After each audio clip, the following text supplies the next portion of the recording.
Кој е овој човек? Кои се овие луѓе? Овие лица сигурно ви се познати.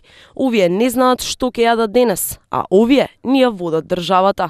Од чаршиски моабети веќе стана јавна тајна. Ова парче земја држи 2 милиони народ и сигурно уште толку проблеми. Актуелните политичари не чекаат на шалтер, не одат на работа со автобус, не знаат кому владеат, на кого му спроведуваат евроинтеграции, на 30% невработеност и на најголемата сиромаштија во регионот. Со иде од динара со 22 члена, плюс сестра имам и внука со иде до 400 динара. Ова е нешто неверојатно. 2500 динара за 414 месеца, ова не постои. Иако и синоти знаат работат, меѓутоа не се пријавени, значи зимаат мали примања, така да не оставаме ништо на страна. И мислам дека поголемиот број, зато ми е жално, поголемиот број на народот така поминува. Што ќе штедиме кога сме невработени? Оде си го владе, оде ми сегде, никој ништо. Еве, дојдете, видете, снимајте, ако лажаме ви ова, земете ми го. Како Том Круз и Бред Пит во светот, така наликуваат Груевски и Црвенковски кај нас.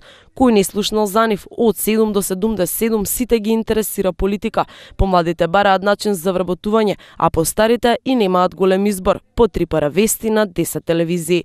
Кога последен пат сте гледале македонски филм на филмско платно, кој ги знае нашите актери, каков филм, каква уметност, кога си ги имаме лопатите, тематските пресови, опозицијските пратеници и данокот на Велија. Освен препокување и политика, ништо друго. Ретко кој новинар држи микрофон на просјак, сите со амбиција да се ѕвезди меѓу најзвездите, каде ако не во друштво на политичарите, секој ден и во секој вести, најбитни се и едните и другите, па потоа празниот стомак и маките на народот. Главните актери во дневно-политичките настани, освен со полн джеп и со плата од на 1000 евра, не се жалат на славата, и богати и славни. Колку е голема свеста на институциите за потребите на граѓаните, и сега и некогаш еден тон администрација, и тогаш и денес едно остане исто, партиска книшка наместо билет за вработување. Трендот професија политичар во Македонија котира највисоко, ако во Европа сите бегаат од администрација зашто има најниски плати, кај нас фотелјата во државна институција се цени на големо. Зошто сите сакаат да бидат Груевски или Црвенковски, и едниот и другиот според законските прописи имаат околу 1500 евра месечен буџет, едниот плата, другиот пензиониран председател, не најбогати, но се најславни и мокни. Кој не би сакал да биде славен како нив, ниту актерите, ниту спортистите, уметниците, никој не може да се мери со славата на политичарите.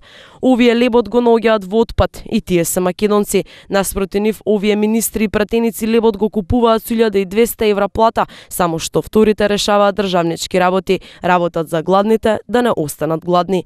Македонскиот естаблишмент е најмалку платен во регионот со годишна заработка од 18.000 евра, за разлика од германската канцеларка Ангела Меркел, која што заработува месечно преку 22.000 евра. Ете зошто процветаните ружи во Германија не цветаат на македонската почва. Како и да е, парите на јавните функционери се пари од народот. Тие даваат власт, тие можат и да ја одземат. Проблемите на народот се проблеми на функционерите. Кој треба да биде во центарот на вниманието? Премиерот, министерот, пратеникот или пак македонецот? Иако сум разочаран од досега во животот, многу имам пропуштено и понатака не знам, се препуштам. Имам некоја надеж. Кому му е грижа за македонскиот скромен буџет и планината од проблеми на ова мало парче земја? На кого треба да му се слуша гласот? На едните или пак на другите?